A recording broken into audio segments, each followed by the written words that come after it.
मराठी पोरानं हिटलरशाही गुडघ्यावर आणली.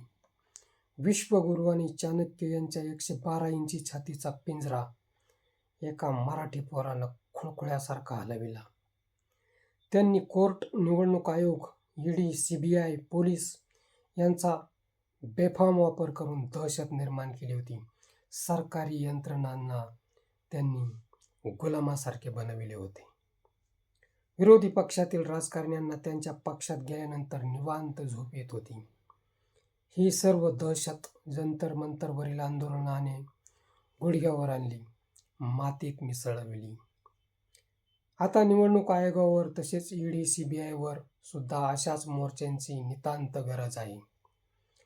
मतदान चोरीला जात असून अनेकांची नावे वगळली जात आहेत. बोगस मतदान होते आहे. त्यामुळेच सरकारी पक्षातील लोकांची सत्ता पुन्हा तिथे प्रस्थापित होते आहे. याचा जाब निवडणूक आयोगालाच विचारायला हवा. जे राजकारणी भाजपाबरोबर गेले त्यांची चौकशी केली जात नाही. संविधान सांगते कायद्यासमोर सर्वच जण सारखेच आहेत. मग या मंडळींची चौकशी कधी केली जाणार?